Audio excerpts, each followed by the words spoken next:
Napoleon Hill की book think and grow rich मतलब कि सोचिए और अमीर बनिए। तो बात ऐसी है कि लेखक एक छोटे बच्चे थे जब एंड्रयू कार्नेजी ने उन्हें अपना एक राज बताया, एक ऐसा राज जिसकी बदौलत 500 अमीर लोगों ने अपनी किस्मत खुद लिखी। नेपोलियन हिल इसे 20 सालों तक ढूंढते रहे और आखिर में उन्हें पता चला कि सक्सेस तो किसी भी प्रोफेशन या करियर में मिल सकती है और एक अनपढ़ या कम पढ़ा लिखा इंसान भी अमीर बन सकता है। और ये सीक्रेट लेखक अपने रीडर्स के साथ बांटना चाहते हैं कि आखिर कैसे 500 अमीर लोगों को अपनी जिंदगी में इतनी बड़ी सफलता मिली। और ये सीक्रेट सिर्फ उनके लिए है जो इसे जानने के लिए तैयार है। जिन्होंने ये सीक्रेट अप्लाई किया उनका अमीर बनने का सपना पूरा हुआ है। लेकिन ये ऐसे ही इतनी आसानी से नहीं हो सकता। आपको ना इसके लिए कुछ एफर्ट तो करने ही पड़ेंगे। और इस किताब में आप ये जानेंगे कि सक्सेस पाने के लिए क्या और कैसे करना है, कैसे और कब से इसकी शुरुआत करनी है। वैसे हाँ, ये सच भी है कि कोई भी सफलता पा सकता है, लेकिन सिर्फ उसे ही मिलेगी जो इसे एक्चुअली में फॉलो करेगा। तो इस किताब के हर चैप्टर में वो 13 स्टेप्स बताए गए हैं जिन्हें नेपोलियन हिल ने अमीर बनने के लिए रेकमेंड किया है। कोई भी इंसान इन स्टेप्स को फॉलो करके अपनी जिंदगी को सक्सेसफुल बना सकता है। अगर आप अपनी जिंदगी में पैसा, मान सम्मान, पर्सनैलिटी, सुकून और खुशी चाहते हैं तो इसका राज आप उन अमीर लोगों से जान सकते हैं। और जैसे जैसे आप ये 13 स्टेप्स पार करेंगे उस सीक्रेट के आप और भी करीब आते जाएंगे। तो अब तैयार हो जाइए, क्योंकि जो मौका अब आपके हाथ लगने वाला है वो आपकी लाइफ को बदल कर रख देगा। नेपोलियन हिल ने हमें इस सीक्रेट का एक क्लू भी दिया है कि सबकी तरक्की और सबकी अमीरी की शुरुआत के पीछे एक आइडिया है। तो अब जानते हैं पहले स्टेप के बारे में, जो है इच्छा यानी कि डिजायर। ये शब्द सुनते ही आपके दिमाग में बहुत सारी इच्छाएं आनी शुरू हो गई है। तो इच्छाओं को अगर पूरा करने की बात की जाए तो इस स्टेप को ध्यान में रखना बहुत जरूरी है। कहने का मतलब ये कि जब आप किसी चीज को पूरे दिल से चाहते हैं तो वो हकीकत बनकर आपके सामने आ जाती है। अपने सपने के बारे में लगातार सोचने से आप उसे पाने के रास्ते ढूंढने लगते हैं। एक टर्म है जिसे मनी कॉन्शियसनेस कहते हैं, जिसका मतलब है कि पैसे के पीछे दीवाना होना। यानी आपके मन में खूब पैसा कमाने की इच्छा है। ये दिमाग की एक हालत है, यानी स्टेट ऑफ माइंड, जहां आप पहले से ही खुद को अमीर समझने लगते हैं। जब आप मनी कॉन्शियस बनते हैं तो पैसा कमाने लगते हैं। और हम यहाँ पर 6 स्टेप्स बता रहे हैं जो कि पक्के से आपको मनी कॉन्शियस बना देंगे। पहला तो ये है कि आप कितना पैसा कमाना चाहते हैं, ये सोच लीजिए। लेकिन इसके लिए ये बोलना काफी नहीं होगा कि मुझे बहुत सारा पैसा कमाना है। आपको ना एक फिक्स अमाउंट तो सोचना ही पड़ेगा, जैसे कि 1 लाख, 10 लाख, 20 लाख, 1 करोड़, जितना भी अमाउंट है। फिक्स अमाउंट सोच कर रखिए ताकि आप अपना सपना सच में पूरा कर सके। दूसरा स्टेप है कि आपको ये तय करना होगा कि इतना पैसा कमाने के लिए आप क्या कर सकते हैं, क्योंकि मुफ्त में तो आपको कुछ मिलने से रहा। और तीसरा स्टेप है कि वो तारीख और वो डेट डिसाइड कर लीजिए जिस दिन आप अपनी सोची हुई रकम को पा सकेंगे। और चौथा स्टेप होगा एक ऐसा खास प्लान सोचना जिससे कि आप ये पैसा कमा सके। और एक और प्लान करने के बाद आपको बिना झिझके उस रास्ते पर आगे बढ़ना है। और आपका 5वां स्टेप होगा कि आप अपना फुल प्रूफ प्लान कहीं लिख ले। कितनी रकम आप चाहते हैं, कब तक चाहते हैं और आपका प्लान क्या होगा, ये हर चीज आप एक पेपर पर लिख लीजिए। और आखिर में जो छठा स्टेप है वो ये है कि अपने इस स्टेटमेंट को दिन में 2 बार पढ़े और याद करें। जी हाँ, अगर सच में आपके अंदर अमीर बनने की ख्वाहिश है, अमीर बनने की इच्छा है, तो आपके लिए इन स्टेप्स को फॉलो करना कोई भी मुश्किल काम नहीं है। इस तरीके से आप देखेंगे और महसूस करेंगे और यकीन भी कर पाएंगे कि आपके पास पैसा है। इसे दोहराते रहिए और आप मनी कॉन्शियस बन जाएंगे। वैसे एक बात याद रखिए कि हर बड़ी अचीवमेंट हासिल होने से पहले वो एक सपना ही लगती है, राइट? तो ये थी पहले स्टेप में इच्छा यानी कि डिजायर की बात। और आगे दूसरा स्टेप है फेथ यानी विश्वास। कहने का मतलब ये कि यूनिवर्स में एक ऐसी ताकत है जो हमें उन चीजों के पास ले आती है जिन पर हम यकीन रखते हैं। जब हमें पॉजिटिव ख्याल आते हैं तो हमारे साथ ऑटोमेटिकली सब कुछ अच्छा होने लगता है। लेकिन जब हम नेगेटिव सोचते हैं तो बुरी से बुरी चीजें, छोटी मोटी, सब अपने आप होने लगती है। अब देखा जाए तो बैड लक या बुरी किस्मत जैसी तो कोई चीज होती ही नहीं। बस हम किस पर यकीन करते हैं वो मायने रखता है। कुछ लोग ना बिना वजह ही खुद को बदकिस्मत मानने लगते हैं और कुछ तो खुद को हमेशा गरीब ही समझते रहते हैं। अगर हमें ये यकीन होने लगे कि हम अपने हालात नहीं बदल सकते, तो इसका मतलब एकदम साफ है कि हमने अपनी बदकिस्मती खुद लिखी है, बिल्कुल बिना किसी डाउट के। क्योंकि जैसा हम अपने दिमाग को बनाएंगे वही चीजें हकीकत में होने लगेगी। अब सोचिए कि अगर आप अपने दिमाग में डर और शक पैदा कर ले तो आप हमेशा डरते ही रहेंगे और अपने आप पर भरोसा नहीं रख पाएंगे, और ऐसा करके आप खुद को एक दायरे के अंदर बांध रहे हैं जिससे कि बाहर आ पाना बहुत मुश्किल होगा। तो मनी कॉन्शियस बनने के लिए खुद पर भरोसा रखना बहुत जरूरी है। याद रखिए कि आप हर पल खुद को अमीर देखें, महसूस करें और इस बात को माने। खुद पर यकीन रखें कि एक दिन आप बहुत सारा पैसा कमाएंगे। जो लोग हर बात पर बोलते हैं कि वो तो बहुत गरीब है, ऐसे लोग ना कभी अमीर बन ही नहीं पाते। जो हम बनना चाहते हैं ना, खुद पर यकीन करके ही हम वो बन सकते हैं। जैसे विचार, जैसे थॉट्स हमारे दिमाग में भरेंगे, वही एक दिन हमारी सच्चाई बन जाती है। तो कहने का मतलब ये है कि मर्जी आपकी है कि आप गरीबी चुनते हैं या अमीरी। तो एक बार जरा अपने मन में अमीर होने का ख्याल बैठा लीजिए। अगर आप अमीर बनना चाहते हैं तो फिर आपका यकीन आपके लिए सारी लिमिटेशन को हटा करके आपको सक्सेस दिला देगा। लेकिन इस सफलता को पाने के लिए आपको एक और काम करना होगा, और वो है तीसरा स्टेप, ऑटो सजेशन। हमारा सबकॉन्शियस दिमाग एक्चुअली में एक उपजाऊ जमीन की तरह है। हम अगर इसमें काम के बीज नहीं डालेंगे तो इसमें घास फूस उगने लगेगी। इसके लिए हमें ऑटो सजेशन या फिर सेल्फ सजेशन अपनाना होगा ताकि हमारे दिमाग में बेकार का कचरा ना उगे। हम खुद इतने काबिल है कि अपने सबकॉन्शियस दिमाग में आने वाले ख्यालों को चुन सकते हैं। हमारा यही सबकॉन्शियस माइंड हमारी सोच है। और आगे अब बात करते हैं चौथे स्टेप की, जो है स्पेशलाइज्ड नॉलेज। इसे हम समझने की कोशिश करते हैं इस इंसिडेंट से। तो हेनरी फोर्ड का नाम तो आपने सुना ही होगा। तो इनके पास ना कोई फॉर्मल एजुकेशन नहीं थी, लेकिन उन्हें ऑटोमोबाइल्स के बारे में अच्छी खासी नॉलेज थी। तो हुआ यूं कि वर्ल्ड वॉर के दिनों में उन्होंने शिकागो न्यूज़पेपर पर मानहानि का दावा किया था, क्योंकि अखबार ने उन्हें इग्नोरेंट पैसिफिस्ट यानी कि उदासीन शांतिवादी करार दिया था। अदालत में ट्रायल के दौरान उनसे हजारों सवाल पूछे गए। वकील ये साबित करना चाहता था कि हेनरी वाकई में इग्नोरेंट है। अदालत में उनके ऊट पटांग सवालों से फोर्ड परेशान हो गए थे। फिर उन्होंने जवाब दिया कि जो भी सवाल आप मुझसे पूछना चाहते हैं उनका जवाब देने के लिए मैं यहाँ अपने एडमिन को बुला सकता हूँ। अब क्या आप मुझे बताएंगे कि जब मैं आदमियों को काम पर रख सकता हूँ जो मुझे हर बात की जानकारी दे, तो मुझे अपने दिमाग में इतनी नॉलेज पढ़ने की क्या जरूरत है? फोर्ड के इस जवाब से अदालत में सन्नाटा छा गया। फोर्ड के पास कोई खास जनरल नॉलेज नहीं थी, मगर अपने काम की उसे खास नॉलेज जरूर थी। उसे ये मालूम था कि उसका गोल क्या है। तभी तो जो लोग ज्यादा पढ़े लिखे नहीं भी होते फिर भी वे सक्सेसफुल होते हैं। तो जो चीजें हम जनरल नॉलेज पढ़कर या स्कूल में सीखते हैं अक्सर हमारे उतने काम नहीं आती जब तक कि हम असली जिंदगी में इस्तेमाल नहीं करते।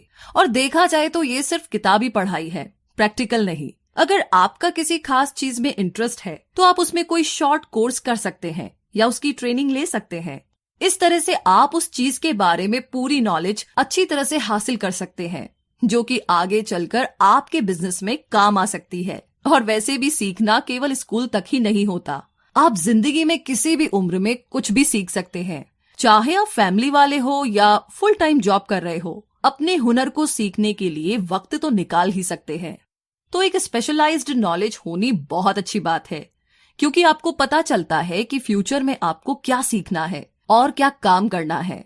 जो आपका हुनर है उसे इम्प्रूव करना बहुत जरूरी है। और अक्सर कंपनीज भी एम्प्लॉयज को रखते टाइम एजुकेशन तो देखती ही है, साथ ही उनकी पर्सनैलिटी पर भी गौर करती है। आप किस तरीके से लोगों से या कस्टमर से पेश आते हैं या सिचुएशंस को कैसे हैंडल कर पाएंगे, ये सारी बातें भी देखी जाती है। कोई सक्सेसफुल आदमी भले ही एजुकेटेड ना हो, मगर उसमें एक खास एम्बिशन और पर्सनैलिटी जरूर होती है। याद रखिए कि जो इंसान स्कूली पढ़ाई को ही सब कुछ मानकर सीखना बंद कर देता है वो हमेशा मामूली इंसान ही बनकर रह जाता है। वो भले ही एक मुकाम हासिल कर ले, मगर सक्सेस तो तभी हासिल होती है जब आप जिंदगी में कुछ ना कुछ सीखते रहते हैं। और इसी के साथ अब आगे बात करते हैं 5वें स्टेप की, जो है इमेजिनेशन, यानी कि कल्पना करना। तो आइए इसे समझते हैं एक कहानी से। बहुत पुरानी बात है, एक बार एक बूढ़ा देसी डॉक्टर एक केमिस्ट की दुकान पर गया। उसने दुकान में काम कर रहे क्लर्क से कहा कि उस डॉक्टर के पास, यानी कि उसके पास एक कैटल, एक लकड़ी का पैडल जिससे कि कैटल में बन रही ड्रिंक को घुमाया जा सकता है, वो है, और एक मैजिक फॉर्मूला भी है, और इन तीनों चीजों का इस्तेमाल करके वो क्लर्क अमीर बन सकता है, लेकिन इसके लिए उसे उस डॉक्टर को $500 देने होंगे। अब ये सुनकर के उस क्लर्क ने अपनी जिंदगी भर की सेविंग उस डॉक्टर को दे डाली और $500 में वो तीनों चीजें खरीद ली। डॉक्टर ने $500 क्लर्क से लिए और वहां से चला गया, क्योंकि इन पैसों से वो डॉक्टर अपना सारा कर्ज उतारकर आराम से रह सकता था। अब उस जवान क्लर्क ने अपनी लाइफ सेविंग उस फॉर्मूले पर इन्वेस्ट कर दी थी। उसने उन तीनों चीजों को मिक्स करके मैजिक फॉर्मूला बनाया। उस कैटल में उसके हाथ एक किस्म का सोना लगा था, जिससे कि शुगर इंडस्ट्री चलाई गई और जिसकी वजह से लाखों लोगों को रोजगार भी मिला। इसने साउथ के एक छोटे से शहर को बिजनेस कैपिटल बना डाला। इस तरीके से वो पुरानी कैटल सारी दुनिया के काम आई। आप जानते हैं उस कैटल में क्या मिक्सचर बना था? उसका नाम था कोका कोला। जी हाँ, उस मिक्सचर से जो चीज बनी वो कोका कोला थी, और जिसने ये मिक्सचर बनाया उस क्लर्क का नाम था असा कैंडलर। लेकिन कोका कोला की सफलता का सीक्रेट वो 3 चीजों का मिक्सचर नहीं था, वो थी असा कैलेंडर की इमेजिनेशन। जी हाँ, आप बिल्कुल ठीक सुन रहे हैं। हमारी चाहतों को पूरा करने के लिए इमेजिनेशन की जरूरत पड़ती है। हमें कल्पना करनी होती है ताकि वो हकीकत बन पाए। जो चीज आपको सफल होने से रोक रही है वो सिर्फ आपकी अपनी सोच। आप सोच बदलिए, अपनी इमेजिनेशन को इस्तेमाल कीजिए और फिर देखिए कमाल। कोका कोला भी एक आइडिया पर चला। आज जो जितनी भी चीजें हम अपने आसपास देखते हैं, जैसे कि गैजेट्स या सोशल मीडिया, इन सब के पीछे एक आइडिया ही है। हम में से बहुत से लोग जिंदगी भर एक ब्रेक का इंतजार करते रहते हैं, लेकिन सफलता एक दिन में नहीं मिल जाती। आपका आइडिया ऐसा होना चाहिए जो कि हर तरह के क्रिटिक्स को झेल सके। इसमें आपको हार, निराशा और डिस्करेजमेंट भी मिल सकती है। तो इन सब बातों के लिए तैयार रहे। अपने आइडिया को अपना जुनून बना लीजिए, बिना रुके लगातार इस पर काम करें, इसे असलियत का जामा पहनाए। तभी आपका आइडिया इतना दमदार बन पाएगा कि हर तरह के चैलेंज को वो झेल पाए। और इस तरह किसी भी चैलेंज को आप ठीक तरीके से हैंडल कर पाए, उसके लिए जरूरी है छठे स्टेप के बारे में जानना। और छठा स्टेप है ऑर्गेनाइज्ड प्लानिंग। मतलब ये कि जब तक आपके पास कोई पक्का प्लान नहीं है, आप सफल नहीं हो सकते। ऐसे लोग ढूंढिए जो कि आपके प्लान में आपकी मदद कर सके। जब आप लोगों की मदद लेंगे तो जाहिर सी बात है कि बदले में आपको उन्हें कुछ फायदा या कंपनसेशन देना पड़ेगा। अपना एक ग्रुप बनाइए और लगातार उनके साथ अपने प्लान के बारे में डिस्कस करते रहें। फेलियर से बचने के लिए अपने ग्रुप के साथ अच्छा वर्किंग रिलेशन कायम करें। आपको हर तरह के लोगों की जरूरत पड़ेगी, क्योंकि एक ही इंसान में हर चीज की नॉलेज, एक्सपीरियंस या एबिलिटी नहीं होती। सक्सेस पाने के लिए औरों के सहयोग और परफेक्ट हार्मनी की जरूरत पड़ेगी। और इस बात का ध्यान रखिए कि प्लान पर काम करने से पहले अपने ग्रुप के सभी मेंबर्स की राय ली जाए। अगर पहला प्लान फेल हो जाता है तो दूसरे पर काम करें, और अगर ये वाला भी नहीं चलता तो भी हार ना माने। तब तक नए प्लान्स बनाते रहे जब तक कोई पक्का प्लान आपके हाथ नहीं लगता या आपको परफेक्ट नहीं लगता। याद कीजिए कि किस तरीके से थॉमस एडिसन ने 10,000 बार कोशिश की थी, तब जाकर के वो लाइट बल्ब बनाने में कामयाब हुए थे। तो बार बार फेल होने के बाद ही तो वो एक ग्रेट इन्वेस्टर बन पाए। और वैसे भी जो हार मानता है वो कभी नहीं जीतता, और जो जीतता है वो कभी हार नहीं मानता। जो हार मान लेते हैं उनमें जुनून की कमी होती है, लेकिन हारने के बाद भी नए प्लान बनाने वाले ही आखिर में विनर बनते हैं। वैसे फेल होने का मतलब है कि कहीं कुछ गलत है, जो आपका प्लान काम नहीं कर पाया और उसमें आपको चेंजेस करने की जरूरत है। अगर थॉमस एडिसन ने हार मान ली होती तो शायद उनका नाम आज किसी को पता ही ना होता। जब आप फेल होते हैं तो उसकी वजह ढूंढिए। इसे बेहतर बनाने के लिए क्या कर सकते हैं आप? एक नया फुल प्रूफ प्लान बनाकर उस पर नए सिरे से काम करें। और इसी के साथ थोड़ा और आगे बढ़ते हैं 7वें स्टेप की तरफ, जो है डिसीजन, यानी कि निर्णय लेना। फोर्ड मोटर्स की मॉडल टी एक जमाने में दुनिया की सबसे बदसूरत कार मानी जाती थी। हेनरी फोर्ड को उनकी कंपनी के एडवाइजर ने इस कार का डिजाइन बदलने की सलाह दी, लेकिन फोर्ड नहीं माने और मॉडल टी को बनाते रहे।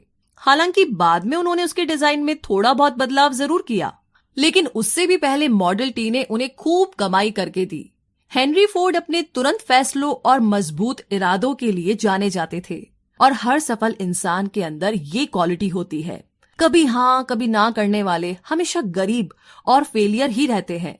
जब आप तुरंत फैसला करते हैं तो उन पर तुरंत काम भी शुरू कर देते हैं, क्योंकि देर करने से सिर्फ पैसा और वक्त ही बर्बाद होता है और रिजल्ट कुछ हाथ नहीं आता। तो फोर्ड ने उन लोगों की बात बिल्कुल नहीं मानी जिन्होंने मॉडल टी की बुराई की थी, क्योंकि उन्हें अपने लिए गए फैसले पर पूरा यकीन था। अमीर लोग कोई भी फैसला करने में ना टाइम वेस्ट नहीं करते, बल्कि उनमें धीरे धीरे जरूरी चेंजेस करते हैं। वे आसानी से लोगों की बातों से इन्फ्लुएंस नहीं होते, बल्कि खुद के आइडिया पर भरोसा रखते हैं। ओपिनियन इस दुनिया की ना सबसे सस्ती चीज है। कोई भी किसी को मुफ्त में सलाह देने के लिए तैयार रहता है। अगर आप हमेशा लोगों से राय मांगते रहेंगे तो आपको कुछ फायदा नहीं होने वाला। ज्यादातर लोग ना आपको ऐसे वाहियात ओपिनियन देंगे जो आपको डिस्करेजमेंट ही देगी, ना कि मोटिवेट करेगी। फिर चाहे वो आपके पक्के दोस्त या रिश्तेदारी क्यों ना हो, सिर्फ अपने मास्टरमाइंड ग्रुप के साथ ही काउंसिल करें।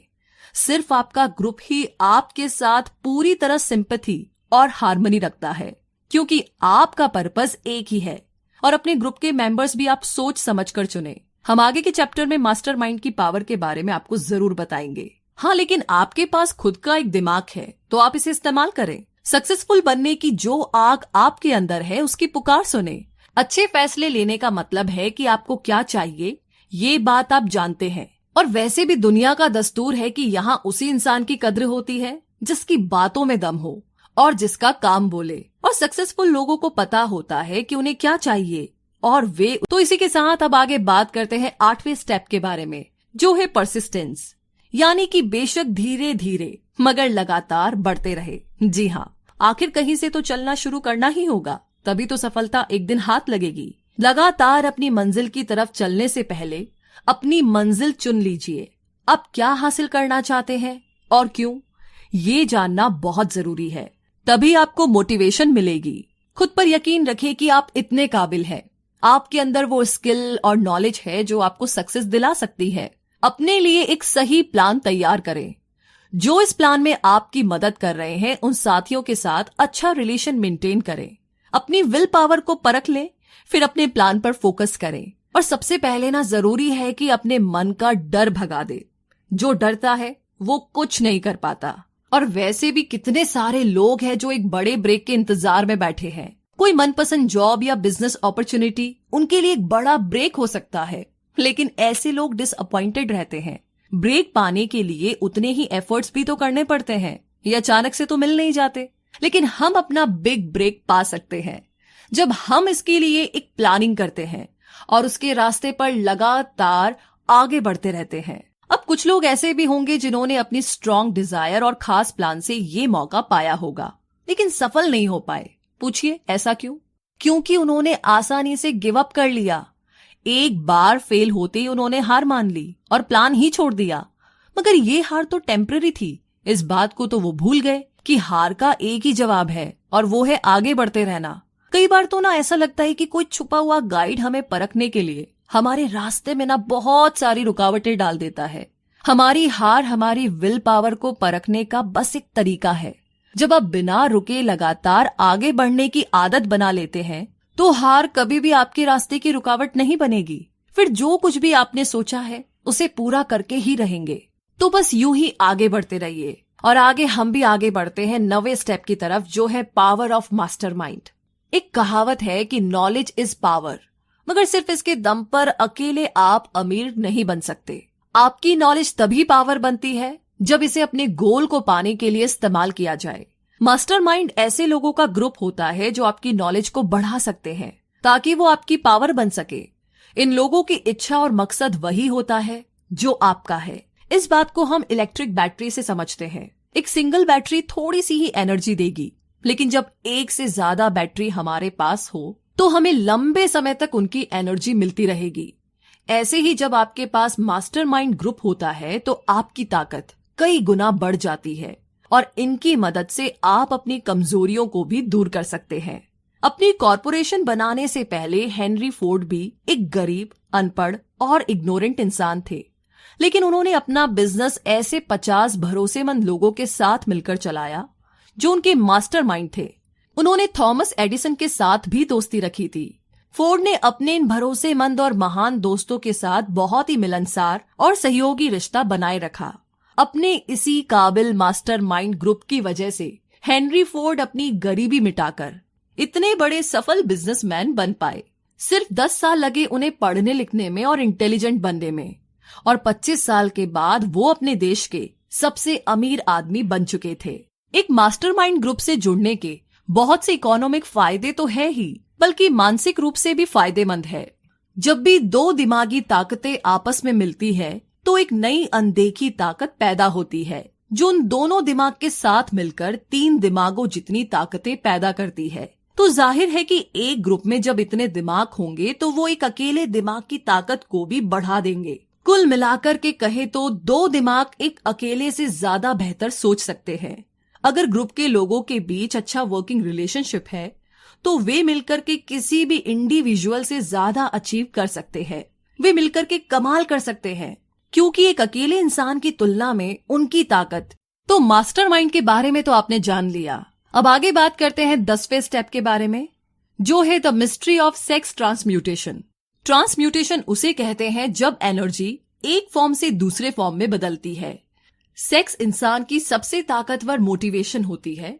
सेक्स ट्रांसम्यूट का मतलब है कि हम अपनी सेक्स एनर्जी को कई और प्रोडक्टिव कामों में इस्तेमाल कर सकते हैं, क्योंकि इसमें बहुत पावर होती है। क्रिएटिविटी और बिजनेस के लिए सेक्स एनर्जी का बेहतरीन इस्तेमाल हो सकता है। सेक्स एक नेचुरल चीज है और ये इंसान की जरूरत की चीजों में भी शामिल है। आप इससे मुंह नहीं मोड़ सकते। अगर इसे काबू में नहीं किया गया तो ये एक डिस्ट्रक्टिव हथियार बन जाता है, लेकिन अगर इसे विल पावर की तरह इस्तेमाल किया जाए तो इससे बहुत कुछ अचीव किया जा सकता है। जितने भी सक्सेसफुल म्यूजिशियन हैं, वकील, आर्टिस्ट और बिजनेसमैन, उन्होंने अपनी इस शरीर की भूख का इस्तेमाल अपनी क्रिएटिविटी में किया और वो महान बने। माइंड को प्रेरित करने के कई तरीके हैं, जैसे शराब, ड्रग्स या आपके मन का डर, लेकिन इन सब में सेक्स ही सबसे स्ट्रांग है। जो इंसान इस पर कंट्रोल नहीं रख पाता वो अक्सर जुर्म, गरीबी और बदहाली में ही जीता है। जिसने भी इस ताकत का सही इस्तेमाल किया उसका हमेशा भला हुआ है और वो एक जीनियस बनकर उभरता है। और वैसे भी जीनियस इंसान किसी प्लेन के पायलट जैसा होता है। वो पहाड़ों और पेड़ों के ऊपर से जाता है, वो ऊंची उड़ाने लगाता है। सेक्स और खाना हमारी जिंदगी में ऊंचे पहाड़ों और पेड़ों की तरह है। एक जीनियस इन सभी प्रॉब्लम्स को पार करके खुद को आजाद कर लेता है। अब वो अपनी क्रिएटिव इमेजिनेशन का बेहतर इस्तेमाल करके खुद के लिए तरक्की के रास्ते खोल सकता है। हमारी क्रिएटिव इमेजिनेशन सिक्स्थ सेंस की तरह है। जितना ज्यादा हम उसे यूज करेंगे ये उतनी ही अच्छी होती जाएगी। क्रिएटिव इमेजिनेशन की प्रैक्टिस से सक्सेसफुल लोग और ज्यादा समझदार और ज्यादा प्रोडक्टिव बन जाते हैं। स्टडीज से ये प्रूव हुआ है कि सक्सेसफुल लोगों में स्ट्रॉन्ग सेक्स एनर्जी होती है, लेकिन वो इस एनर्जी को वहां अप्लाई करते हैं जहां उन्हें अपने क्रिएटिव आउटलेट की जरूरत होती है। जितने भी गाने, कविताएं या नॉवेल्स हैं, उनमें लव और सेक्स का ही जिक्र है। आपके अंदर का करिश्मा और कॉन्फिडेंस आपकी सेक्स अपील से ही झलकता है। आप किसी भी आर्टिस्ट या बिजनेसमैन को देख लीजिए, आप खुद समझ जाएंगे। आप भी अपने अंदर के इस पोटेंशियल को अपनी क्रिएटिव इमेजिनेशन के लिए यूज करें। अपनी सेक्सुअल एनर्जी को बाहर निकालने के लिए कोई ऐसा जरिया ढूंढे जो कुछ क्रिएटिव हो, ना कि उसे शरीर की भूख समझकर शांत करते रहे। आप सोच भी नहीं सकते कि आपके दिमाग में कितनी शक्ति है, इसका कोई अंत नहीं है। इसीलिए इसे खुद को महान बनाने में लगाइए और साथ ही अपनी सेक्सुअल एनर्जी के एडवांटेज से अपने करियर को नई ऊंचाइयों में ले जाइए और अमीर बनिए। अब आगे है 11वां स्टेप, द सबकॉन्शियस माइंड। हम सब जानते हैं कि सबकॉन्शियस दिमाग पर हमारा कोई काबू नहीं होता, लेकिन यही वो हिस्सा है जो हमारी सारी इच्छाएं, भावनाएं और फैसले लेने की ताकत को कंट्रोल करता है। हमें बस ये करना है कि हम अपने मन को हमेशा पॉजिटिव विचारों से भरा रखें। धीरे धीरे यही पॉजिटिव थॉट्स हमारे सबकॉन्शियस मन में बैठते चले जाएंगे और ये एक तरीका है जो धीरे धीरे हमें सक्सेस की ओर ले जाएगा। अपने सबकॉन्शियस को इम्प्रूव करने के लिए अपने दिमाग में यकीन, प्यार, सेक्स, जोश, रोमांस और उम्मीद से भरे थॉट्स लाए। कभी भी अपने दिमाग में बेकार का डर, किसी से नफरत, जलन और बदले की भावना या लालच और अंधविश्वास जैसे थॉट्स को ना रखे। कोशिश कीजिए कि ये नेगेटिव थॉट्स आपके दिमाग में आए ही ना। नेगेटिव सोचने से आपको कभी भी सक्सेस नहीं मिल सकती और ना ही आप अमीर बन सकते हैं। इससे आप और ज्यादा गरीबी के दलदल में डूब जाएंगे। अभी आपके पास अपना खुद का एक पर्सनल प्लान है जिसके दम पर आप सक्सेस पा सकते हैं। आप जानते हैं कि आप कैसे अमीर बन सकते हैं। हालांकि वो प्लान अभी आपके सबकॉन्शियस मन में बंद पड़ा है। उस तक पहुंचने के लिए आपको पहले अपने नेगेटिव थॉट्स से छुटकारा पाना होगा। तो सबसे पहले पॉजिटिव थॉट्स को अपने दिमाग में लाने की कोशिश कीजिए ताकि आप इसे और बेहतर समझ सके।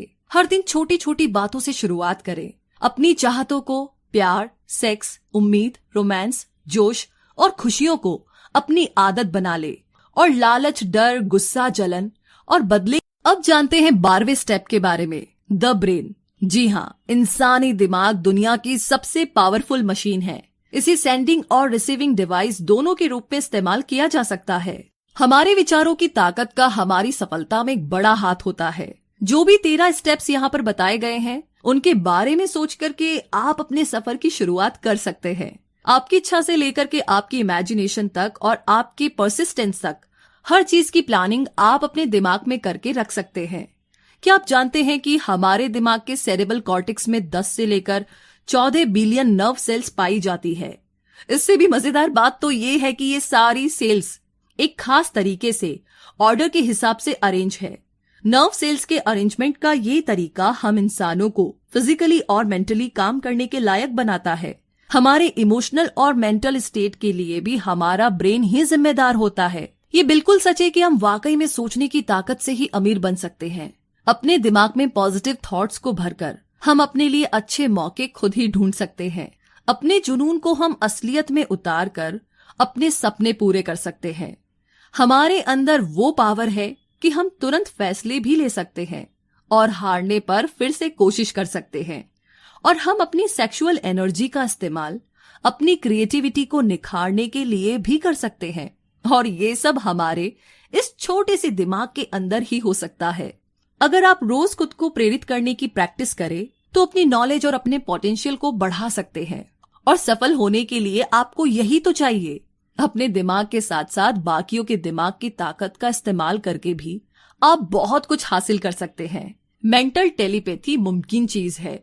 अगर आप अपने मास्टरमाइंड ग्रुप के साथ मिलकर इस पर बारीकी से काम करें तो इसके लिए आपस में डिस्कस करें, जिससे आप अपने विचारों को दूसरों के साथ बांटकर एक सिंगल ब्रेन की तरह सोच पाए। इस्तेमाल करें अपनी ब्रेन की पावर का। हमेशा इसे नए नए आइडिया से प्रेरित करते रहे। जो कुछ भी आपने समरी से सीखा उसे रियल लाइफ में अप्लाई करने की कोशिश करें और उसे अपनी आदत में शुमार कर लें। आप चाहे तो किसी भी चैप्टर में जाकर फिर से उन बातों को दोहरा सकते हैं। उन स्टेटमेंट को मन ही मन दोहराए जो आपको मनी कॉन्शियस बनाएंगे। तो आप अपनी फाइनेंशियल सक्सेस के साथ अमीर और सक्सेसफुल बनने के लिए इन 13 स्टेप्स का आखिरी स्टेप है सिक्स्थ सेंस। तो जब तक आप बाकी के 12 स्टेप्स में महारत हासिल नहीं कर लेंगे तब तक आप इस सिक्स्थ सेंस तक नहीं पहुंच सकते। ये सिक्स्थ सेंस हमारे सबकॉन्शियस माइंड का एक हिस्सा है जो हमारी क्रिएटिव इमेजिनेशन को संभालता है। ये ही हमें दुनिया की इन्फिनिट इंटेलिजेंस से जोड़ता है। कभी कभी हम विचारों को अपने दिमाग में फ्लैश की तरह देखते हैं जिसे हंचेस कहते हैं। और ऐसा तब होता है जब हमारी सिक्स्थ सेंस काम कर रही होती है, लेकिन इसे हर कोई महसूस नहीं कर सकता। बहुत गहराई से ध्यान लगाने से ही हम इसे अचीव कर सकते हैं। जितने भी महान लोग हुए हैं जैसे कि थॉमस एडिसन, अब्राहम लिंकन और मोहम्मद, ये सब अपनी सिक्स्थ सेंस को यूज करके ही महान बन पाए। तो अपने इन्हीं हंचेस से उन्हें कुछ बड़ा काम करने की मोटिवेशन मिलती रही। ये सिक्स्थ सेंस हमारी मेंटल और स्पिरिचुअल स्टेट दोनों को जोड़ती है। ये एक मीडियम की तरह काम करती है जो हमारे दिमाग को इस अनंत ब्रह्मांड के साथ कनेक्ट करता है। हमारी सिक्स्थ सेंस ना केवल हमें क्रिएटिव आइडियाज देती है बल्कि कई बार आने वाले खतरों का भी इशारा कर देती है। इन्फिनिट इंटेलिजेंस वो पावर है जो दुनिया की हर चीज के कण यानी एटम में होती है। इसके अंदर पूरे ब्रह्मांड की एनर्जी समाई होती है। यही वो शक्ति है जिससे पानी हमेशा नीचे की ओर ही बहता है। रात के बाद दिन निकलता है और सर्दी के बाद गर्मी आती है। इसी की वजह से ब्रह्मांड की हर चीज एक दूसरे से किसी न किसी रूप से जुड़ी हुई है। हम भी अपनी सिक्स्थ सेंस की प्रैक्टिस करके खुद को इन्फिनिट इंटेलिजेंस के साथ जोड़ सकते हैं, जैसा कि सभी जीनियस करते हैं। हम भी अपने सपनों को मटेरियल फॉर्म यानी कि हकीकत बना सकते हैं, क्योंकि हम इंसानों के पास ही सपने होते हैं, इच्छाएं होती है जो हमारे दिमाग को डोमिनेट करके रखती है। हम अपनी हार या जीत खुद चुन सकते हैं और अपनी सोचने की पावर से सफलता को, सक्सेस को हासिल कर सकते हैं। सक्सेस का रास्ता हमारे सपनों से ही शुरू होता है।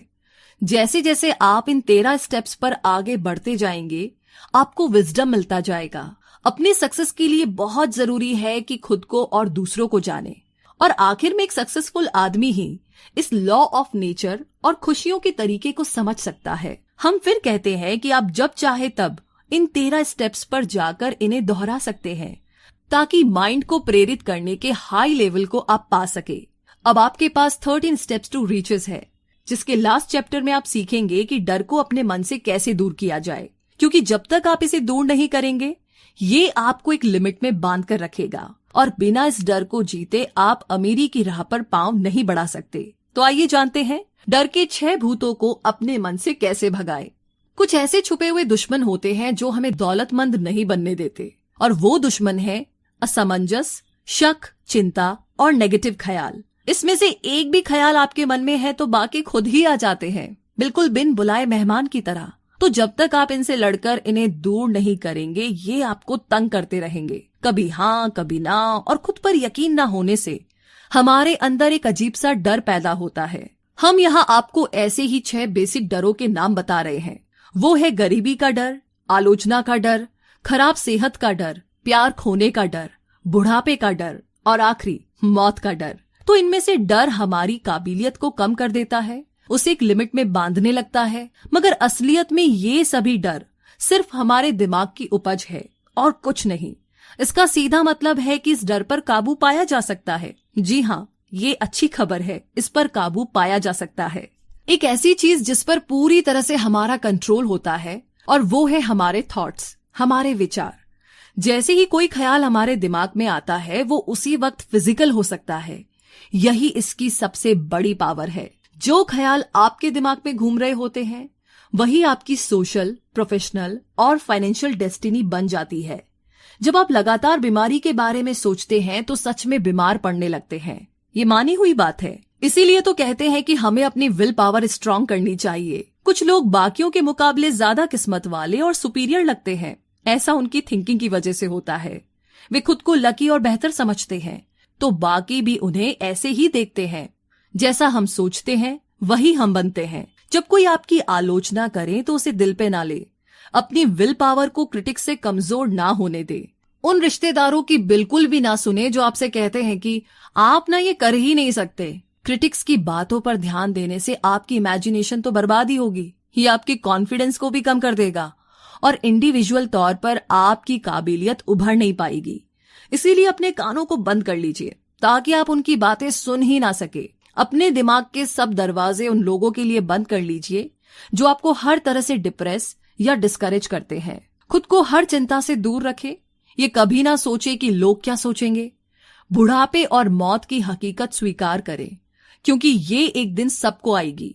अगर आप प्यार को खोने से डरते हैं तो खुद से प्यार करना सीख ले। जिंदगी में ऐसा कुछ भी नहीं जिसकी वजह से आपको चिंता करनी पड़े। अपने लिए मन की शांति और खुशियां चुने। कहने का मतलब बस सो।